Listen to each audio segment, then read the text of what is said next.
one nation under God, indivisible, with liberty and justice for all.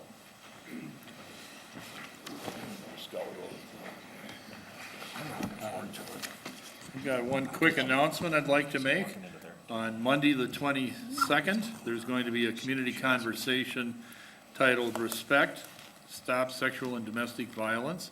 It will be at the Southeast Technical College Auditorium, starting at 6:30, and going to 8:30. So you can look into that. There's, let's see, it's sponsored by Tough Guys. And also, we have with us tonight the former congressman from the 1st District, Tim Penny, representing the Southeastern Minnesota Initiative Fund. Thank you, Mr. Mayor, members of the council. Always good to be with you. I believe that the city manager has handed out a packet of information. Includes our annual report from fiscal year 2017. We'll have a new annual report available shortly for fiscal year 2018. There's also a fact sheet in there about our most recent work out in Winona County. And I'm just here to give an update on the work of our foundation and field any questions you might have. As you know from my previous presentations, our foundation's been around now for 32 years. We invest about $5 million annually in a variety of ways in partnership and collaboration with other groups and organizations to advance the vitality of South Central and Southeastern Minnesota's 20 county region, as far west as Mankato, Lund, Fairmont, the river, and everything south of the metro area into the Iowa border. I've been the president of the foundation now for 11 years, and in that time, we've tightened our focus around 3 areas of investment. We invest heavily in small towns through some grant making, through a historic building, welcome sign, mural, pink program, and through assistance in helping create small town community funds. Larger towns like Winona have had community funds for a long time. They're a great asset for the community, and we're trying to help the smaller towns in this region garner assets in that same way so they can invest in their own future.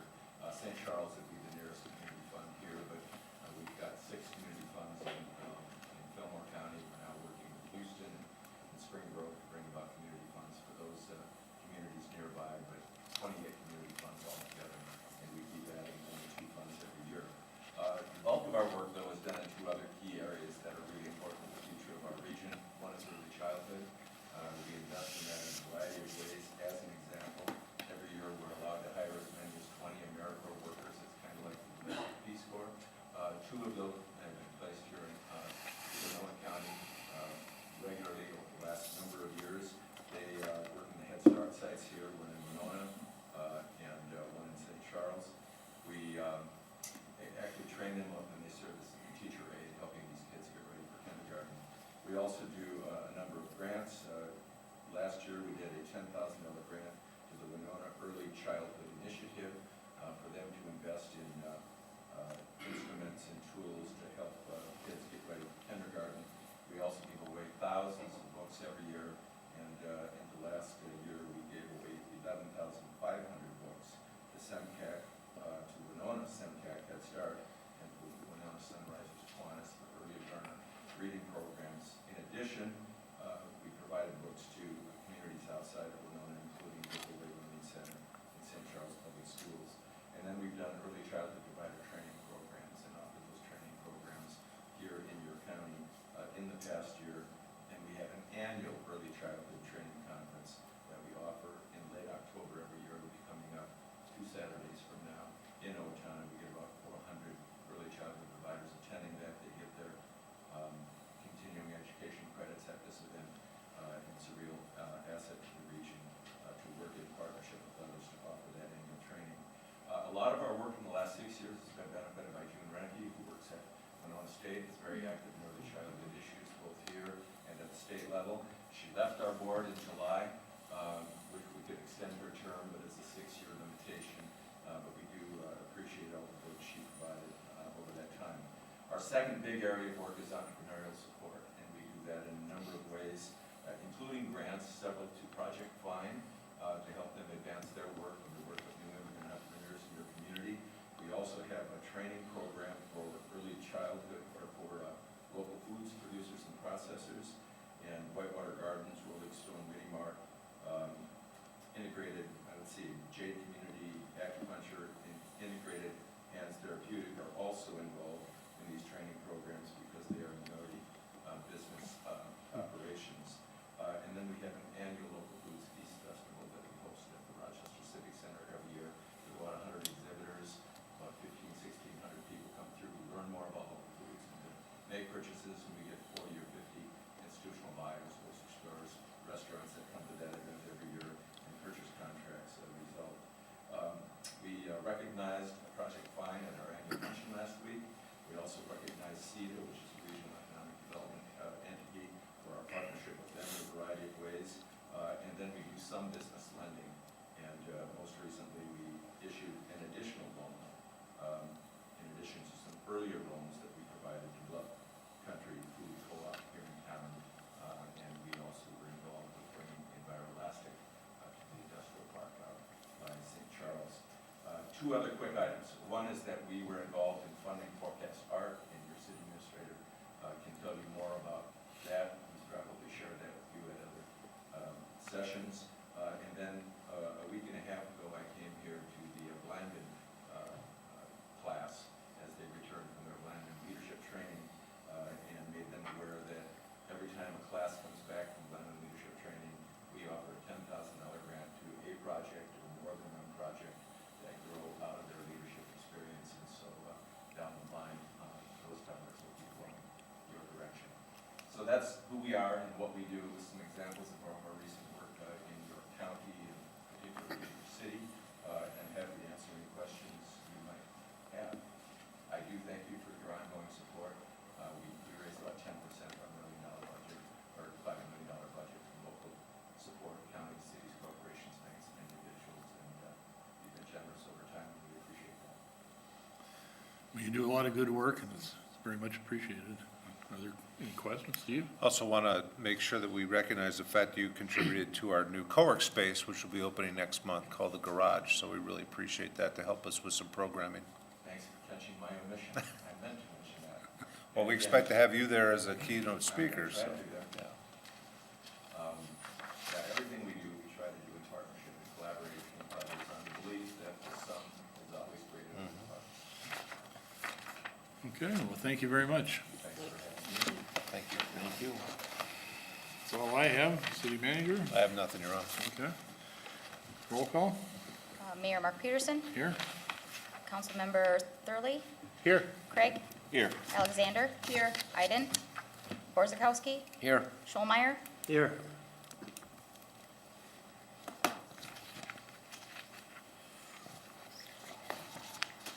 Okay, under required public hearings, item 2.1 is the proposed liquor license fees for 2019. Okay, so public hearing, I'll declare the public hearing open. Ask if there's anybody here that wishes to speak. Anybody here who wishes to speak? If you do, step up to the podium and state your name, My name address. is Mark Steen. I own the residential property at 417 Hamilton Street in Winona, where all the reconstruction of the streets have been going on. I came to appeal the assessed amount. Mark? Oh, This is for This is for the the liquor liquor license. license fees. Oh, liquor license, I'm sorry. You said open, sorry. No, we'll Well, get you. we'll get to you. I'm sorry. That's fine. Anybody here wish to speak to the proposed liquor license fees for 2019? One last chance. Anybody wish to speak to the liquor license fees? Hearing none, declare the public hearing closed and ask if there's a motion. I make a motion to Second. introduce the attached ordinance. Motion by Michelle, and seconded by Jerry. Discussion? George? As my past, I'll be voting against this because this is one license that gets raised every year, $50, $60, $70. And there is a lot of good revenue that's generated through other things in clubs and organizations and in local pubs and things. And I voted against it for many, many years. I'll vote against it tonight, so. Okay. Anybody else have anything? If not, we'll vote. All those in favor say aye. Aye. Opposed? Aye. 6-1. Item 2.2 is the levy assessments for the 2018 sidewalk replacement Oops. project. 5-1. Oh, Damn, sorry. Sorry, You're good. you're good. Public hearing. All right, public hearing for the levy assessments for the sidewalk replacement. Declare the public hearing open and ask if there's anybody that wishes to speak. Sidewalk replacement? You're Hamilton. One more. Yeah. Ask again if anybody's here to speak to the levy assessments for the 2018 sidewalk replacement project. One last time, anybody wish to speak? Hearing none, public hearing's closed. Make a motion to adopt the attached resolution and levy the assessments. Second. Motion by Michelle and seconded by Paul. Any discussion? Hearing none, all those in favor say aye. Aye. Opposed? Carries. Item 2.3 is the levy assessments for the 2018 Hamilton Street Reconstruction Project. You're on, Mark. You gotta open the meeting. Oh, I gotta open the meeting. Declare the public meeting, public hearing open, and go ahead. Thank you, guys. It's very obvious that I've done this. Never. My name is Mark Seam. I own the residential property at 417 Hamilton Street, and I came to appeal the assessed amount on the property. I don't know what else. I'm supposed to submit, I talked earlier, a written notice of intent to appeal to whoever had that during the meeting. Assessed amount is $1,740. I don't know how such things are handled or what a acceptable amount to request. I'll request 50% reduction, and I don't know whatever happens from there. I have nothing else to add, I guess, other than I didn't need any of it. I got a water service I didn't need. I've owned the property for over 40 years. Got a water service I didn't need, working fine. Sidewalks I have, a nice driveway I paid for I have, that was all torn out.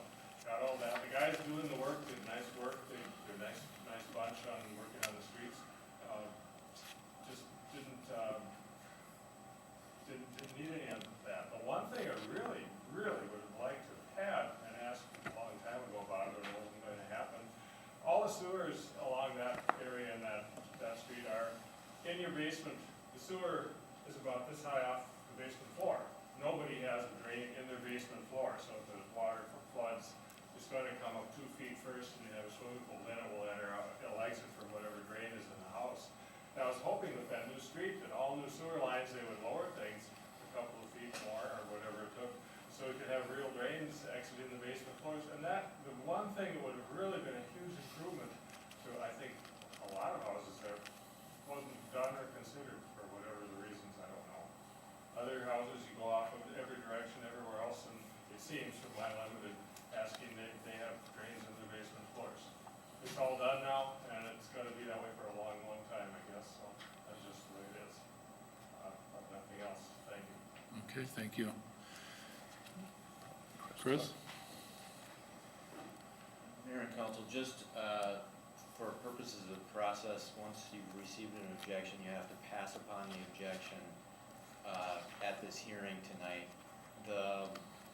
Typically with an objection, the objection is to, the amount of the assessment, that the assessment does not bear a relationship to the increase in market value of the property. I certainly think you have the city engineer speak to, how the assessments were developed on the property.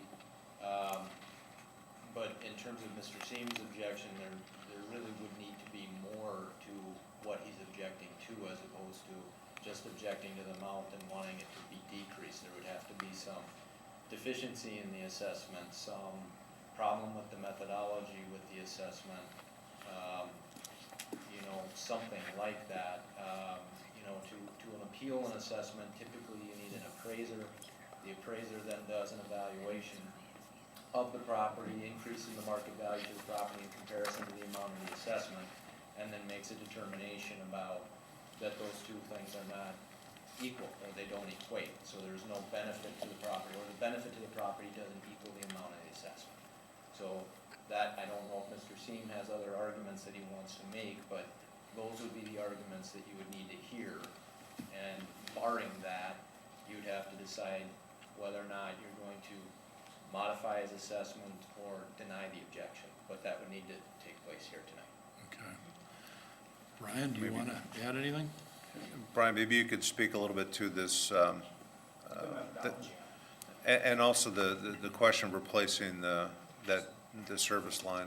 Yeah, our policy for water service lines are 50 years or older or not copper. I wish I would've known this happened because I brought a galvanized up here. We've taken out galvanized, they look like Swiss cheese. So the reason we do this is so we construct the street and 3 years later, someone's not replacing their water service. It's definitely a preemptive thing. The $1,500, I don't know how many people in here have their water service, that is dirt cheap. We're doing it at cost. We're not assessing the pavement patch or anything like that with it. It is just the cost of the service. Typically, these things are like $9 grand. So I mean, the cost is very reasonable.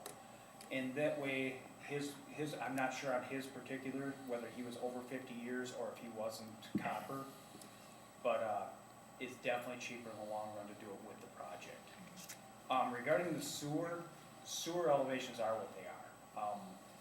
In order to lower that enough to serve the whole basement, we'd have probably had to done 3/4 of that end of the town to get it lower. Plus, we definitely do not want water going down the sewer line to the plant. That's illegal. We can't do that because regardless, floor drains draining directly to the sewer. I guess if there's any other questions on that, I'd gladly answer them. Paul? Do we replace all lines or only galvies?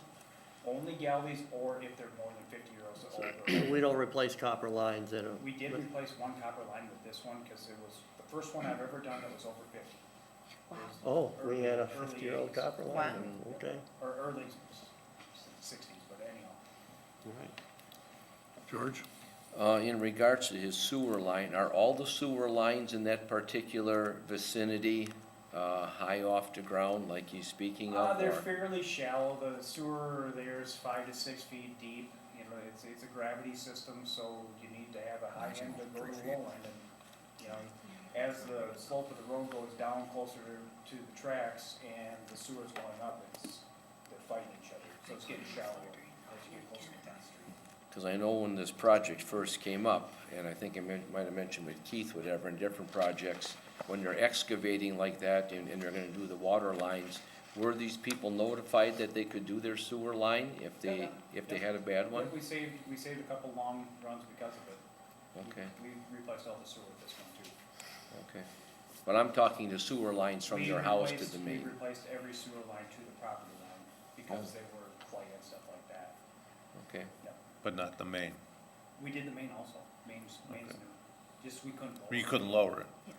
It's set what it is. so then his sewer line to the property line would be new? Yep. Okay. How long has this policy of establishing these assessments, how long has that been in effect? Forever, as far as I know.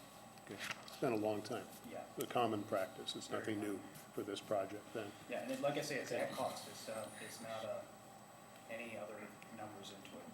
Okay. Okay. Any other questions for Brian? Okay, thank you, Brian. Oh, Michelle? Do we need two separate motions, Chris? I'm not sure I've never been in this situation where we have to deal with two different issues at the same time. Depending on what you want to do in terms of passing upon it, one option to pass upon it would be to modify the amount.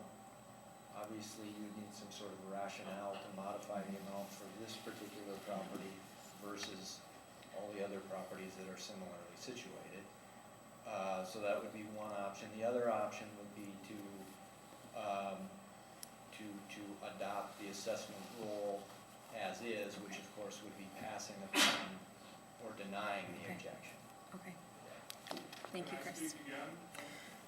The public hearing is closed, but if you have something pertinent, go Well, ahead. I wanted to say that he mentioned the copper lines, and I had a very good-looking copper line. I haven't owned the property for 50 years. I don't know just how old it was, but I had copper in there already, which is why I said a service I apparently didn't need, and that was my just for the doing the streets, all the other thing. I agree, that would be a great bargain if you needed it. I just didn't feel that I needed it, and that's why I requested the reduction. Al? Can I ask Mark a quick question? Sure. How, have you replaced your copper water service line recently, or No, how? no. I guess, how can you tell it you have a copper line? It was that way when it came into the house, you could see bright, heavy, well, copper comes out of the concrete in the basement floor and goes to the meter in the house. That's how I knew it was a copper line. Could be galvanized on the street. It's two different things. The reason for our 50-year rule on that is copper used to be a flared joint rather than a compression fitting. The flared joints tend to leak over time, that's why we replacing the flared joints even if they're copper. Like, it's pretty rare that we've done one, I think you're the only one we've ever done. But that's the reason, the flared joints do have problems over time. Okay. Any other questions? We should deal with the appeal here. Well, I'll just make a motion to adopt the attached resolution and levy the assessments as written. Second. Okay, motion by Michelle and seconded by Paul. Any discussion? So this includes the denial of the appeal, Yes. That's how I just to be understood. clear. Okay. Okay. All those in favor say aye. Aye. Opposed? Motion carries. Item 2.4 is the levy assessments for the 2018 miscellaneous utilities project. Public hearing, declare the public hearing open. Ask if anybody's here to speak to the levy assessments for the 2018 miscellaneous utilities project. Anybody here wish to speak to this issue? One more chance. Anybody wish to speak to the levy assessments for the 2018 miscellaneous utilities project? Hearing none, declare the public hearing closed and ask if there's a motion. I'll make a motion to adopt the attached resolution to levy the assessments. Second. Motion by Michelle, and seconded by George. Any discussion? Hearing none, all those in favor say aye. Aye. Opposed? Carries. Item 2.5 is the initiation of the zoning of the rural residential. Okay. Carlos? Wait a minute. This is a public hearing. I declare this public hearing open and start with Carlos. Evening, Council. This item is to initiate zoning for the former Sweetwater property. That property is approximately 43 acres and is located just to the south of the city of Highway 44, County Highway 44, or otherwise known as Garvin Heights Road. It's just under a mile from the border of the city of Winona. The property is surrounded by Wilson Township. The property was annexed into the city in 2005 as part of the formerly orderly annexation agreement with Wilson Township. It's currently unzoned and cannot be built upon until a zoning district is applied. That happens with any property that we have annexed into the city. I can't do any construction until a zoning district is applied. In this case, the property owner has submitted a request to zone the property for a development of a single-family home.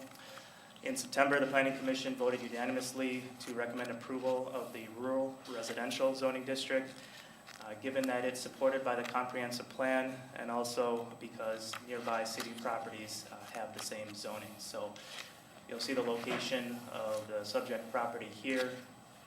The nearby properties that the Planning Commission is referencing are these other RR zone properties just off Highway 44. And so the proposal is to zone this property the same zoning district classification.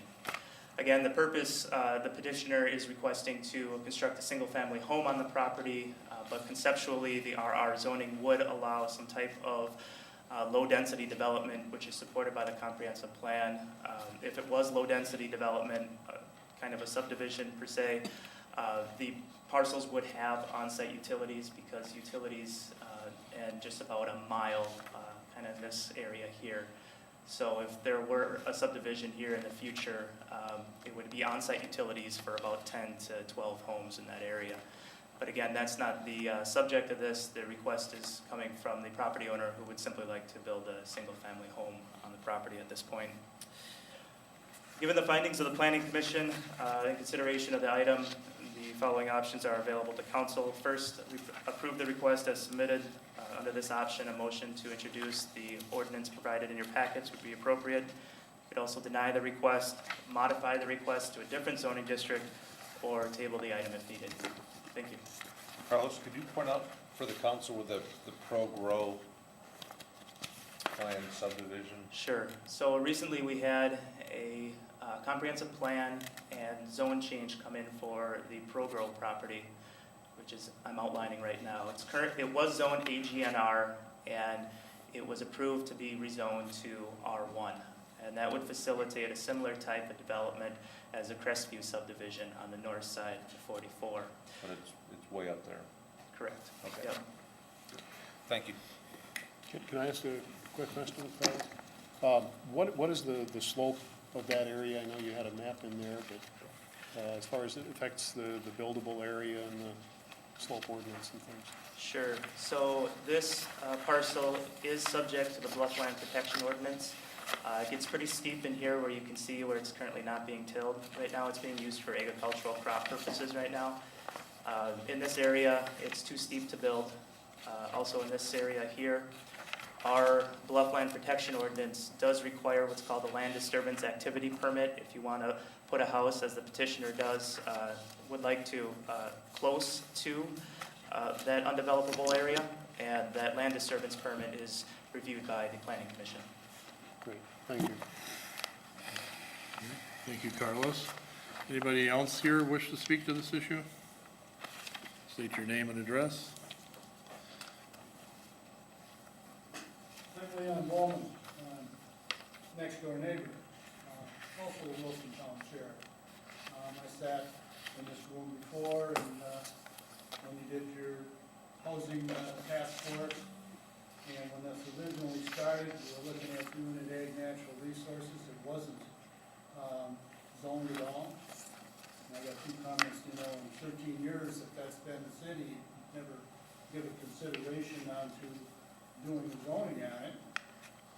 When you originally annexed that piece, you made it an island in our township, but part of that was you were gonna run the utilities to it, which hasn't happened.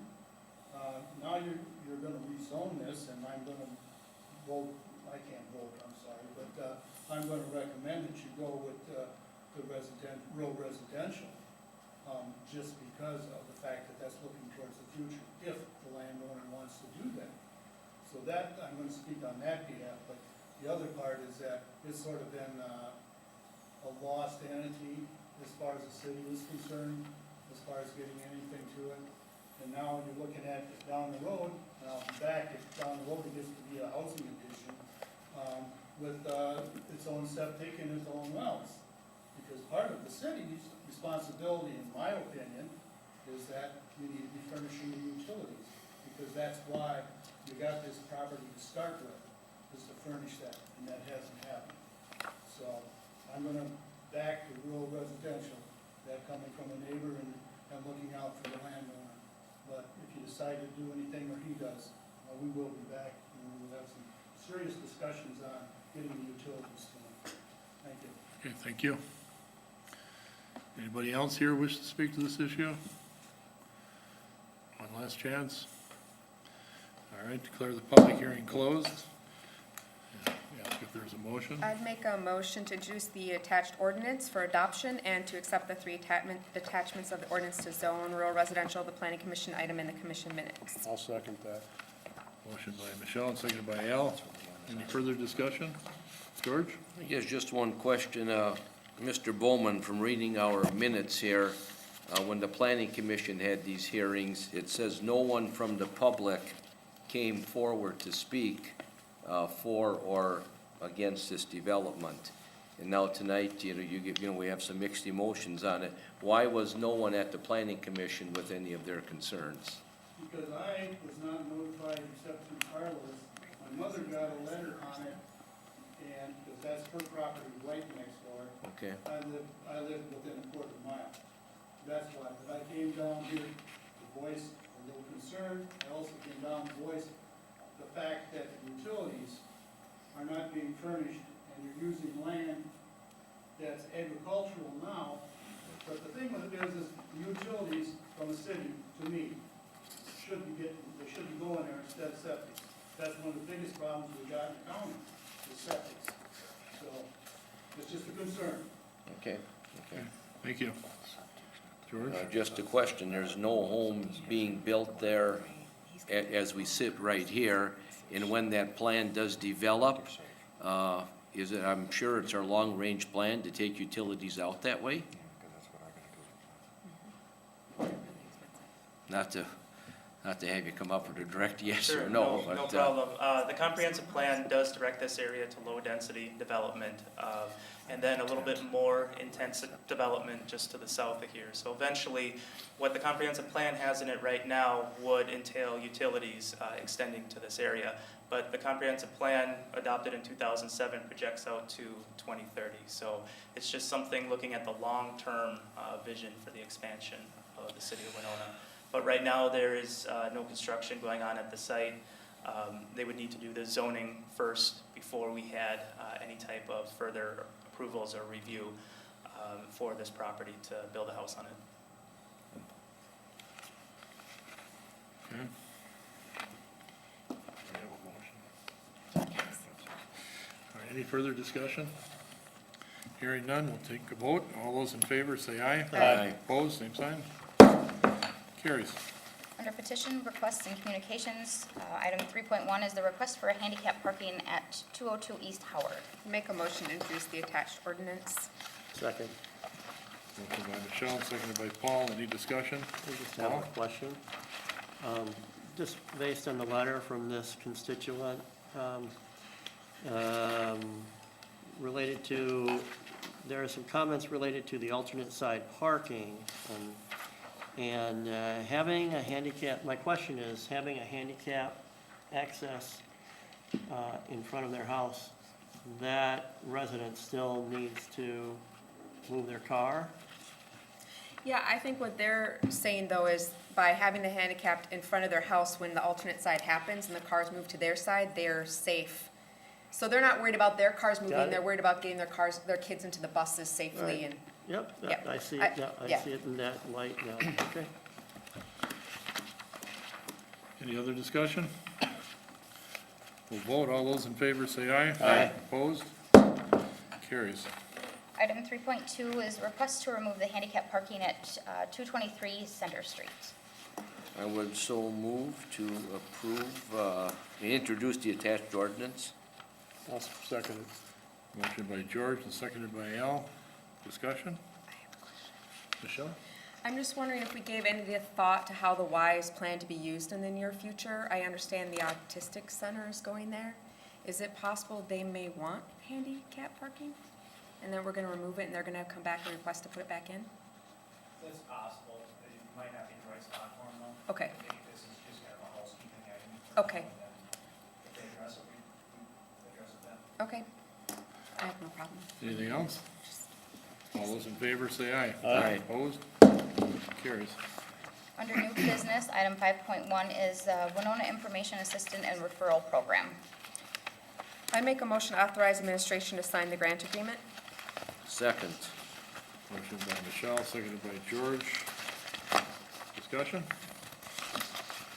George? Does Malia have anything she'd like to add on this, or?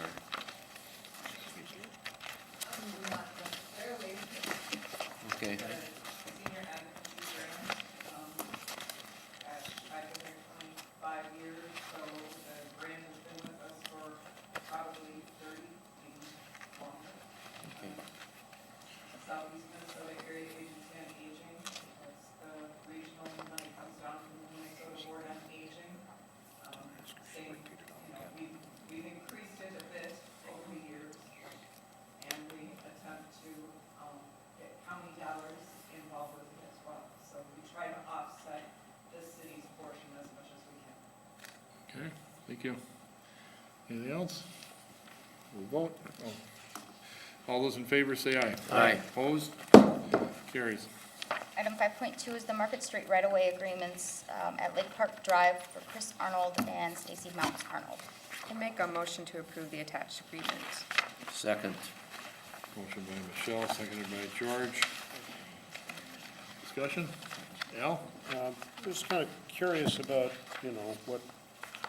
what brought about this plan and how does it address drainage? I guess there's a two-pronged approach on that. I drove by there today and, you know, it was interesting because it's a dead-end street. Mayor and council, both property owners are requesting or needing some clarification of who can maintain what and where. This would define the area and then provide this access point between the two properties. So it's just to give some clarity of who can define what in that property. It belongs to the city, it would be our responsibility, otherwise it's to our benefit if they maintain it, and we'd like to encourage them to continue doing so. Kind of hard to turn around a street sweeper in that street, part of it? No, this isn't addressing that. This is, the street's still gonna be a dead-end street. This just provides a bike trail between the two properties. Okay. Okay, thank you, Keith. Any other questions? If not, we'll vote. All those in favor say aye. Aye. Opposed? Carries. Item 5.3 is the Market Street right-of-way agreements at Lake Park Drive for Jack Phillips. I'd make a motion to approve the attached agreement. Second that? Motion by Michelle, seconded by George. Any discussion on this? Hearing none, all those in favor say Mayor, aye. I Oh, just- sorry, George. Do you just want to touch on that bike trail again? Where is that? Mayor and council, there is a drawing in there. The right-of-way is 70-foot wide, and right in the very center of it, we will have a 10-foot wide section where we'll have the bike trail. It'll be in that, actually 8 feet wide, but it'll be within the center 10 feet. Either side of it is 30 feet, which the city still owns, but the adjacent property owners will maintain. So it's right dead center, 10 feet wide. Okay, now is this going to be accessible to Lake Park Drive or? Accessible, yeah, it'll go from the dead end of Market Street to Lake Park Drive, get you into the park. They're talking to the property owners, there are a number of people in the past who have driven bikes through the yard or walked through the yard and feel like they're going through somebody's yard anyway. So this will get rid of that feeling. People can get into the park for events, not walk through a yard. Will that be maintained the same as the bike path? I don't know exactly what park maintenance will do on that, if it'll be maintained during the winter or not. It could be, if council wanted that done. There's a portion of that street there which isn't maintained, by the Rose Garden. Yeah? Will this proposed bike trail be paved, and will there be some kind of traffic control device at Lake Park Drive? It'll be paved and with concrete, and yes, we plan to have bollards at the end, Okay. so people aren't driving cars on it. Well, I'm talking about traffic control as far as like stop signs for cyclists so they know to stop before they enter Lake Park Drive. It would be similar to a sidewalk. We don't have those trails. Okay. They're required to, but oftentimes they don't, even though there's no sign. Okay. Michelle? No, that was just my flashy Oh. flasher, you know. Okay, all right. Well, no, thanks for your patience, Keith. So, if I recall, in the winter, snow is frequently piled up at the end of the street there. So keeping that clear, so that'll have to be thought out about keeping a clear way through there, because as they go around, that's usually piled up there at the end.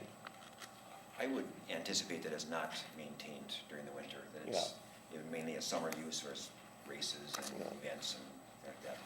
Wintertime, I just don't see it. It's not my part. Okay, we're not losing or giving up any easement here. No, the water and sewer are still through there, and if we need it for anything else, or someday want to open up to a road, we can do all of that.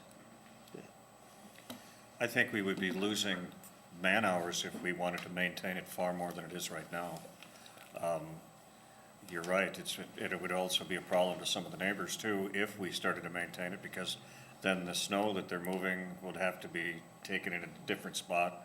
So my guess is it's just gonna be a bike path or sidewalk, as you said, for events and for summer, and other than that, it's just gonna be seasonal.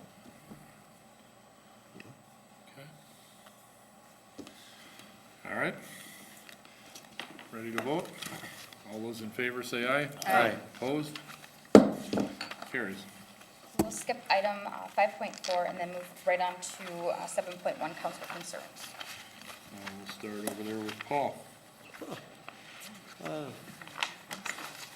I have nothing today, thank you for All right. asking. We'll go to George. Okay, I would just like to congratulate soon-to-be park maintenance retired employee John Mullen and thank him for his years of service, as I believe near the end of October, and when our next meeting is, he'll already be retired in California somewhere. So congratulations to John on a good career with the city of Winona. And then also, on a sad note, I'd just like to offer condolences to the family of Ed Cada.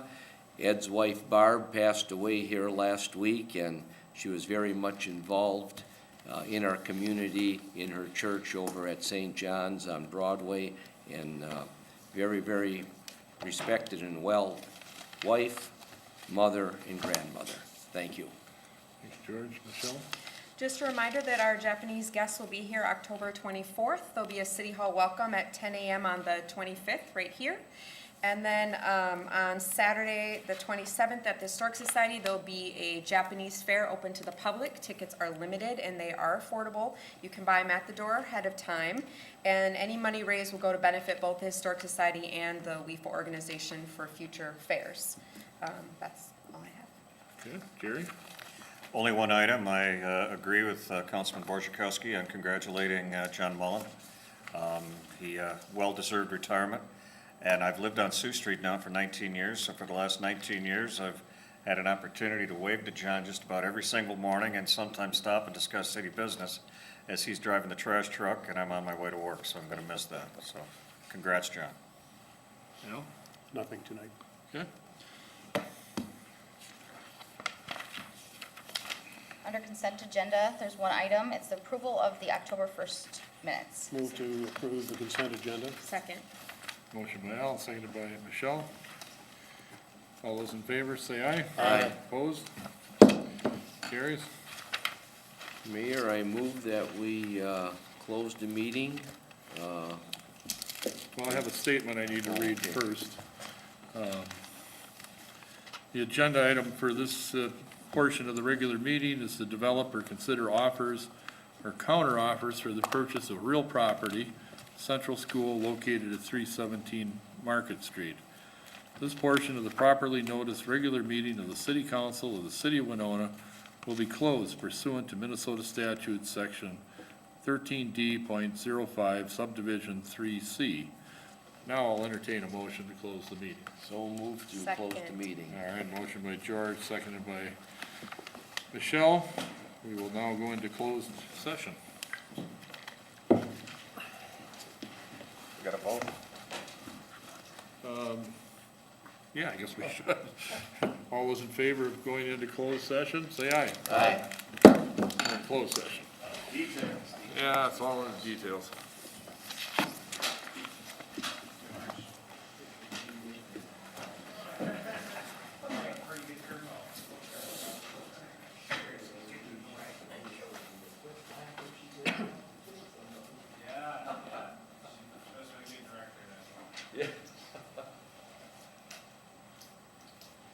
George, how you doing there, my friend? How are you doing?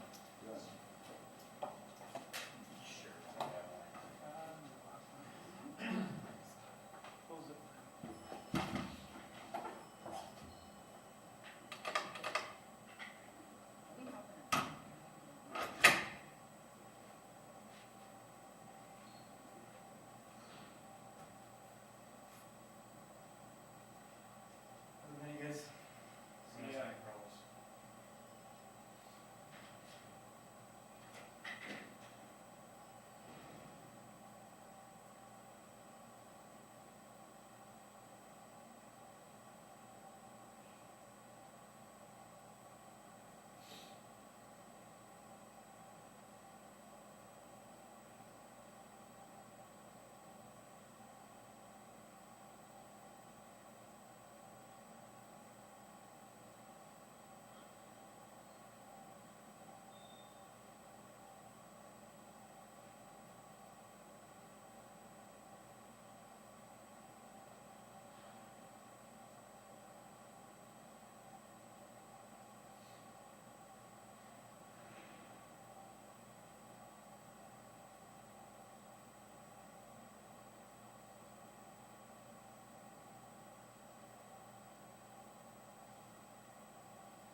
adjourn the meeting, guys.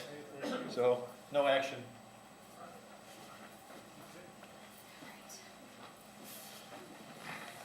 Some stuff for you to sign. Me.